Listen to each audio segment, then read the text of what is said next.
Hello hello students, मैं doctor Anita Shukla, assistant professor physics, government VYT PG college Durg में हूँ। मैंने आपके लिए एक वीडियो लेक्चर तैयार किया है। ये मैंने बीएससी पार्ट 1 वाले बच्चों के लिए किया है। यूनिट 2 का एक पोर्शन लिया हुआ है जिसमें मैं आपको इसके बारे में बताना चाह रही हूँ। मेरा जो टॉपिक है इस वीडियो लेक्चर का, ये टॉपिक है Gauss's law and its application. Applications में भी मैंने केवल एक स्फेरिकल शेल पर जोर दिया है, उसको मैं बताना चाहती हूँ। तो सबसे पहले प्रश्न उठता है कि गॉसेस लॉ क्या है। तो गॉसेस लॉ के आधार मतलब हम बता सकते हैं, इसके हर लॉ का एक स्टेटमेंट होता है। तो इस लॉ के अनुसार किसी विद्युत क्षेत्र में स्थित किसी भी आकार के बंद पृष्ठ के अभिलंबित होकर गुजरने वाला विद्युत फ्लक्स उस पृष्ठ के अंदर उपस्थित कुल आवेश का 1/ε0 गुना होता है।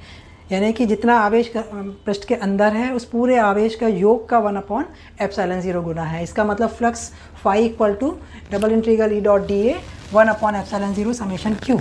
ठीक है, अब हमको इसको प्रूव करना है। इसको प्रूव करने के लिए हमने मानते हैं कि अगर हमारा पॉइंट जो है जहाँ पर आवेश रखा गया है वो किसी सरफेस के अंदर है। हमने एक सरफेस लिया जिस पर जो कि S है, इस सरफेस के अंदर कोई पॉइंट ले लिया है O जिस पर कि आवेश Q रखा हुआ है। इस Q आवेश से R दूरी पर एक पॉइंट P कंसीडर किया है। इस पॉइंट पर P पर एक एरिया कंसीडर करते हैं जो कि DA है। ये छोटा एरिया है, ये DA पृष्ठ के अभिलंबित लिया गया है। तो DA और क्षेत्र के बीच के बनने वाला जो कोण है वो थीटा है। अब यहाँ पर इस आधार पर हमें कुछ निकालना क्या है कि phi equal to E.dA 1/ε0 summation Q। सबसे पहले हमको E निकालना है। E हम जानते हैं परिभाषा से, E इक्वल टू क्या होता है, विद्युत क्षेत्र की तीव्रता, मतलब इकाई धन आवेश को क्षेत्र के विरुद्ध लाने में किया गया कार्य। E इक्वल टू इसका फॉर्मूला क्या है, 1/4πε0 Q/r²। और फ्लक्स क्या है, फ्लक्स मतलब इकाई क्षेत्र से निकलने वाली कुल बल रेखाओं की संख्या। अब डी फाई का मान क्या हो गया, E.dA, और E.dA किसके बराबर है according to this figure, E.dA equal to EDA cos थीटा। तो डी फाई क्या हो गया, 1/4πε0। E की वैल्यू हमने यहाँ से सब्सटीट्यूट कर दी। E क्या है, Q/r², ये बन गया है 1/4πε0 Q/r² DA cos थीटा। ठीक है, अब हम इसको और सिंप्लीफाई करें, सिंप्लीफिकेशन करते हैं तो हमारे पास आ जाता है 1/4πε0 Q DA'/r²। ये DA' क्या है, DA' का वैल्यू हमारी है DA cos θ/r²। यानी कि D और R के बीच का जो अभिलंबित परपेंडिकुलर कंपोनेंट होगा वो हमने यहाँ पर लिया है। तो DA' हो गया DA cos θ/r²। और उसके बाद इसी को और सिंप्लीफाई करते हैं, ये हो गया 1/4πε0 Q dω। dω क्या होता है, इसको हम कहते हैं घन कोण। घन कोण का मतलब होता है कि पीछे बढ़ाए जाने पर जो पॉइंट दो रेखाएं आपस में मिलती हैं वहाँ पर जो कोण बन रहा है, यहाँ पर ये कोण, यहाँ पर O के फॉर्म बिंदु O पर जो ये दोनों रेखाओं को जो एकत्रित जहाँ पर हो रही वहाँ जो कोण बन रहा है वो dω है। तो DA' अपॉन यानी पूरे एरिया का के बीच में और जो बीच का डिफरेंस था उन दोनों के बीच जो सॉलिड कोण बन रहा है उसको हम कहते हैं वो क्या है, सॉलिड एंगल dω। तो ये हो गया DA'/r² इक्वल टू dω। ये वैल्यू हमने यहाँ सब्सटीट्यूट की। सब्सटीट्यूट करते ही हमारे पास आ गया डी फाई की वैल्यू इतनी। ये चीज़ें हमने किसके लिए थी, किसी एक कण के लिए। जब हमारे पास बहुत सारे कण हो जाएंगे तो उस फाई को हम क्या ले सकते हैं, समेशन ऑफ डी फाई। अब डी फाई की वैल्यू ऑलरेडी आ चुकी है, ये वैल्यू हमने यहाँ सब्सटीट्यूट की। तो summation equal phi equal to आ गया समेशन Q dω 4πε0 dω। यहाँ से और सिंप्लीफाई किया, Q/4πε0 अलग ले लिया, ये समेशन dω के साथ चला गया।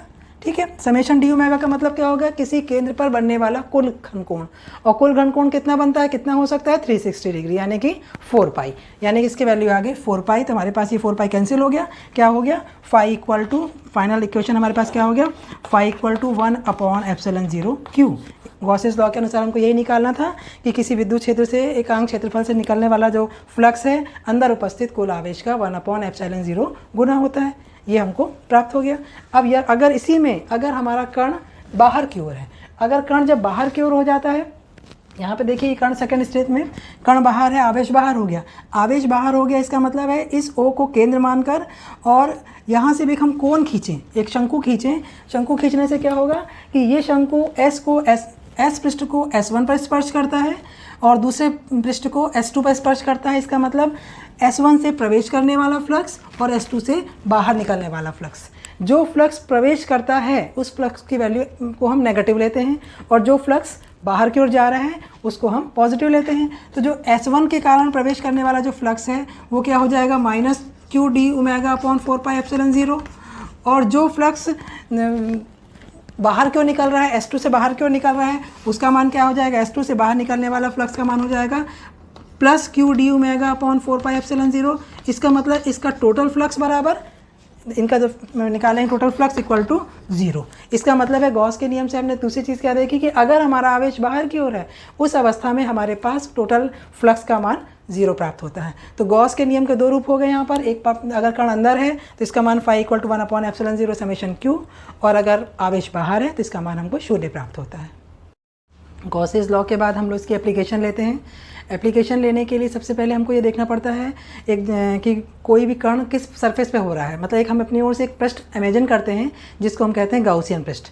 गाउसियन पृष्ठ के लिए किस प्रकार से इमेजिन करते हैं कि वो जो चार्ज डिस्ट्रीब्यूशन है वो सिमेट्रिकल है कि नहीं, उसको देखते हुए ऐसे पृष्ठ की कल्पना करते हैं जिसमें पृष्ठ को रख करके उस विद्युत क्षेत्र की तीव्रता की गणना की जा सके।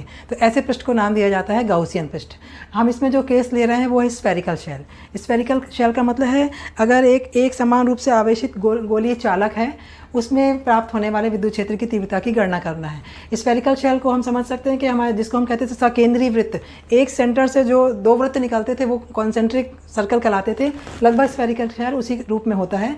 तो अगर हम इसमें स्फेरिकल शेल के लिए ई और वी दोनों का मान हमको निकालना है तो इसके लिए सबसे पहले हम लेते हैं, पहला केस हम लोग ले रहे हैं जबकि हमारा पृष्ठ जो है शेल के बाहर की ओर है।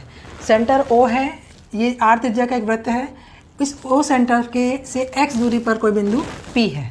इस पर यहाँ पर हमने OX त्रिज्या लेकर के एक सर्कल कंसीडर किया। वो हमारे गाउसियन पृष्ठ की तरह कार्य करेगा। अब यहाँ पर इस गाउसियन पृष्ठ पर कहीं पर अंदर की ओर आवेश Q है। तो हमको चूंकि गॉस के नियम का उपयोग करके कैलकुलेशन करना है तो हम लोग सबसे पहले गॉस का नियम निकाल लें, phi equal to E dot D A, double integral E dot D A. D A यहाँ पर हमारा क्या है, वृत्ताकार पृष्ठ है जिसका एरिया कितना होता है 4πx²। अब गॉस का नियम लगाया, phi equal to 1/ε0 summation Q, क्योंकि ये तो हमारा फ्लक्स हो गया। अब सेकंड हमने गॉस का नियम लगाया। इन दोनों को यहाँ फाई का जो मान आया है e इंटू 4πx² और यहाँ दूसरा फाई की वैल्यू 1/ε0 क्यू, ये गॉसेस लॉ के अनुसार आ रहा है। ये आपका फ्लक्स जो परिभाषा होती है, इंसिडेंट फ्लक्स जो जिसको आप कहते हैं फ्लक्स, मतलब इकाई क्षेत्र से निकलने वाली कुल बल रेखाओं की संख्या जो कि double integral E dot D ए के बराबर है। और उसका यहाँ पर हमने वो डी ए क्या लिया है, चूँकि हमारा वृत्ताकार क्षेत्र है इसलिए वो 4πx² प्राप्त होता है। ये इधर से इसको कैलकुलेशन किया तो ई की वैल्यू आ गई 1/4πε0 Q/x²।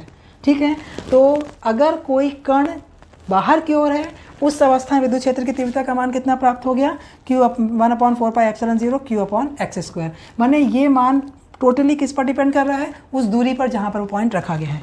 अब हमको चूँकि पोटेंशियल भी निकालना है, V का मान निकालना है। V क्या होता है, minus infinity to x E dot D A. E अगर हमको मालूम है तो हम फॉर्मूले के थ्रू इजीली पोटेंशियल भी निकाल सकते हैं, विभव का मान की भी गणना कर सकते हैं। इसके लिए हमने फॉर्मूला लगाया, ई का मान हमारे पास है माइनस इन्फिनिटी टू x, ई की वैल्यू सब्सटीट्यूट की Q/4πε0 x dx equal to Q/ इसको एक बार इंटीग्रेट कर लिया, माइनस 1/x² को इंटीग्रेट किया तो ये आ गया 1/x, यानी कि पोटेंशियल विद्युत विभव का मान कितना हो गया, V equal to Q/4πε0 x। मतलब अगर हमारा कण बाहर की ओर उपस्थित है तो प्रत्येक अवस्था में जो दूरी है, दोनों ही अवस्था में ये x पर डिपेंड कर रहा है। E है तो भी x पर डिपेंड करता है और V है तो भी x पर डिपेंड करता है, जितनी दूरी पर कण रखा गया है। तो बाहर होने पर इसका मान हमने प्राप्त किया। अब दूसरी स्थिति लेते हैं कि अगर हमारा पॉइंट जो सरफेस पे है, जो पहले बाहर था वो सरफेस पे ही आ जाए। सरफेस पे आने पे क्या हो जाएगा, x इक्वल टू r। जो बाहर का तो दोनों का मान बराबर हो गया, तो क्या चेंज होना चाहिए, अगर x का मान r के बराबर आ गया तो जहाँ पर x है वहाँ पर r हो जाएगा। और विद्युत क्षेत्र की तीव्रता कितनी प्राप्त होगी, 1/4πε0 Q/r²। और विद्युत विभव कितना प्राप्त होगा, 1/4πε0 Q/r। ठीक है, अगर मतलब जैसे पॉइंट सरफेस पर आया दोनों बराबर हो गए, हमको अलग से इसके लिए कोई कैलकुलेशन करने की जरूरत नहीं है क्योंकि बराबर हो गया, x बराबर आ रहा। अब हम तीसरी स्थिति लें, अब अगर हमारा पॉइंट अंदर की ओर आ जाता है।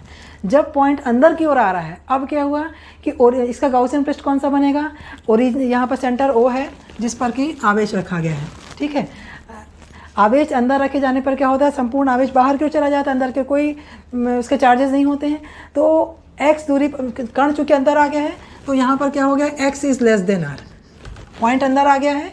तो हमने क्या किया है, मेन जो हमारा सर्कल वो ओ आर का वक्र था, ओ आर त्रिज्या लेके हमने गोला बनाया था, लेकिन चूंकि कण अंदर की ओर आ चुका है तो अंदर आ जाने के कारण क्या हो गया, संपूर्ण आवेश जब भी कोई कण अंदर की ओर आएगा तो आवेश बाहर की ओर डिस्ट्रीब्यूटेड हो जाते हैं, तो अंदर की ओर कोई आवेश नहीं होगा। तो अब क्या हुआ कि हमने हमारा जो गाउसियन सरफेस बनेगा वो कहाँ से बनेगा, ओपी रेडियस लेकर के जो सरफेस बना वो यहाँ का गाउसियन सरफेस था।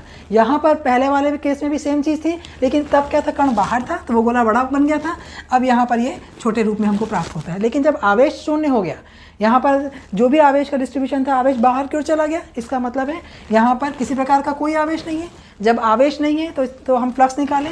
फ्लक्स का मान क्या होता है, phi equal to E dot D A और फाई इक्वल टू 1/ε0 क्यू। जहाँ पर हमारे पास आवेश का मान ही शून्य हो गया तो ई का मान क्या हो जाएगा, इस इक्वेशन के थ्रू ई का वैल्यू आती 1/4πε0 क्यू अपॉन आर स्क्वायर। जब आवेश जीरो हो गया तो ई का मान शून्य प्राप्त होता है। ठीक है, अब हम लोग इसके तीव्रता का मान हमने याद कर लिया, विभव का मान निकालें। विभव निकालने के लिए क्या करना पड़ेगा, potential at v when x is less than r। तो ये किस पर डिपेंड करेगा, equal to integration minus infinity to x e dx equal to, क्योंकि v का मान किसके बराबर है, फॉर्मूला क्या है, minus infinity to x e dx। इस e के दो भाग हो गए, कैसे, पहले हम इसको लिख रहे हैं minus integration infinity to r, e का वैल्यू रखा कब, जब x is greater than r। फिर सेकंड ले रहे हैं, चूँकि यहाँ पे इन्फिनिटी टू r लिया है, अब हमने क्या लिया, r/x। हमारी लिमिट क्या थी, इन्फिनिटी टू x, इसके दो हिस्से ले लिए, एक ले लिया हमने इन्फिनिटी से r, जबकि e इज ग्रेटर, जब विद्युत क्षेत्र की तीव्रता जो है x is greater than r है, और दूसरा हमने लिया r/x जब e जो है x is less than r। अब इसके थ्रू हम निकाल चुके हैं वैल्यू, हमारे पास ऑलरेडी है, ये मान हमने रखा, minus integration infinity to r 1/4πε0 q upon X square D X, ये निकाल चुके थे ऑलरेडी, हमारे पास था, प्लस सेकंड के जैसे हम ई विद्युत क्षेत्र की तीव्रता when x is less than r लेते हैं तो ऑटोमेटिक जीरो है, क्योंकि वहाँ पर आवेश ही नहीं है। तो ये क्या बचा, ये वाला हिस्सा जीरो हो गया, सेकंड इंटीग्रेशन जीरो हो गया, ये हो गया, बचा हमारे पास integration infinity minus integration infinity to r, और ये हमने वैल्यू निकाली। अब इसको इंटीग्रेट करें, इसका इंटीग्रेशन लेंगे, ये 1/x² हो गया, 1/x² मतलब 1/x, और यहाँ पर लिमिट क्या है, r। तो ये क्या आ गया, 1/4πε0 q अपॉन r। इसका मतलब जब पार्टिकल क्षेत्र के उस स्फेरिकल शेल के अंदर की ओर उपस्थित है, उस अवस्था में v का मान आ रहा है हमारे पास 1/4πε0 q अपॉन r, और ये मान ठीक उतना ही है जितना कि पार्टिकल के किसी पॉइंट पर स्थित होने पर प्राप्त होता है। ठीक है, थैंक यू।